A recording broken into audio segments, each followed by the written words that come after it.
Hi, I'm Connie Saunders, and I'm a California realtor and manager of Foreclosure Freedom Network, a network of realtors helping to keep people in their homes and assisting those who so desire to get approval to do short sales. I've been also working on the lender and title side of real estate for the past 20 years. Because of this, I'm very comfortable with reading civil codes line by line and understanding them. And I have some things about this new civil code to share with you.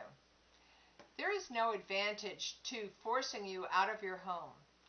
The literal flood of properties onto the market by way of foreclosure and pre-foreclosure sales has caused an avalanche in the real estate market of lowered home prices, forcing prices down and down by saturating the market. Our California legislators have decided that lenders foreclosing under these circumstances actually violates Article 4 of the Constitution, specifically the right of the people to be secure in their persons, houses, papers, and effects against unreasonable searches and seizures. Why did California do this? I quote, "This act is an urgency statute necessary for the immediate preservation of the public peace, health, or safety within the meaning of Article 4 of the Constitution. Simply, flooding the market with foreclosures is forcing home prices to go down further and causing a vicious cycle of downtrend that is easy enough to avoid if lenders simply modify these terms with lower interest rates or principal amounts, as long as it's not lower than if it goes into foreclosure. Most foreclosures cost banks 4.5% of the mortgage amount, so the principal balance can be reduced to below current market value and still profit lenders, servicers, and mortgage investors like Fannie Mae, Freddie Mac. To keep you in your home. What's really cool is because of this, there are revisions to the civil codes in California, and if a lender doesn't comply with these civil codes, you can sue them. And there are attorneys that can successfully force the lender to comply, also paying legal and attorney fees.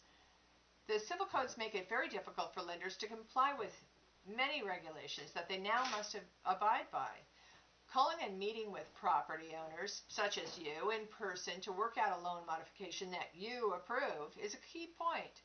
The changes have also redefined the interpretation of banking rules to allow mortgage servicers and companies to legally comply with California codes without violating their internal rules, keeping servicers from getting into trouble as the go-between between them and the investors, and later having the investors come back and protest. Lenders need to see it your way about the mortgage difficulties. That's the bottom line. You're not making up the fact that your loan was likely approved without diligence by your lender. They didn't make sure that you could carry the loan once the adjustable rate reset to higher rates. Think about it. Commission pays loan officers. Follow the money. They will, if they can, give you the loan. Several years ago, most lenders automated their underwriting process. Underwriting is part of the lender due diligence process, where they make sure you really qualify to pay the mortgage. What most people don't know is that many senior loan officers came up with ways to cheat their own underwriting systems. Don't believe me, look up Zippy Cheats and Tricks online, and you will see documents sent around by senior loan officers to their juniors on how to cheat Zippy. What's Zippy, you ask? Zippy is the nickname J.P. Morgan Chase has for their proprietary underwriting system. Here's a quote from this memo. "If you get a refer, which means the loan file must now go to a live underwriter, or if you do not get stated income, stated asset findings, which means you now must document buyer income and assets, never fear. Zippy can be adjusted just ever so slightly." This document then goes on to tell the loan officers what the threshold is for the various qualifications and how to comply with these so that they will get approved. Most lenders were involved with this. So loan officers cheated their own internal underwriting systems to get people loans that otherwise they wouldn't have qualified for. The negative avalanche which followed was the senior factor for the entire mortgage meltdown, in my opinion. Yes, banks know all about this and government knows all about this, but no, they're not going to be the ones to tell you. Bottom line, the lenders know they messed this up, but you can bet that they're not going to inform you and they're not going to inform their loan modification department of this. Maybe you were fooled then, but you can be wise about it now and get someone who can help to guide you through this process. It's worth it. Just make sure you find out what's out there for you.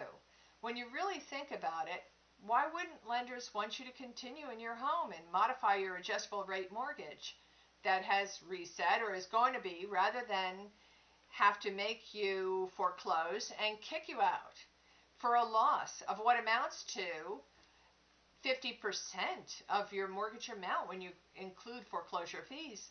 All they really need to do is get you into better loan terms or put it back the way it was.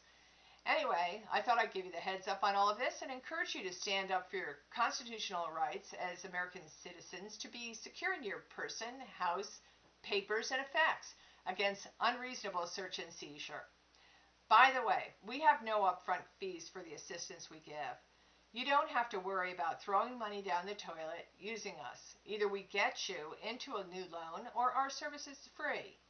And if we can't help you, we can refer you to an attorney who will go to bat for you. Go to our website at www.foreclosurefreedomnetwork.com. That's www.foreclosurefreedomnetwork.com. Or give us a call today at 877-333-4506. Thank you. Have a great day. God bless.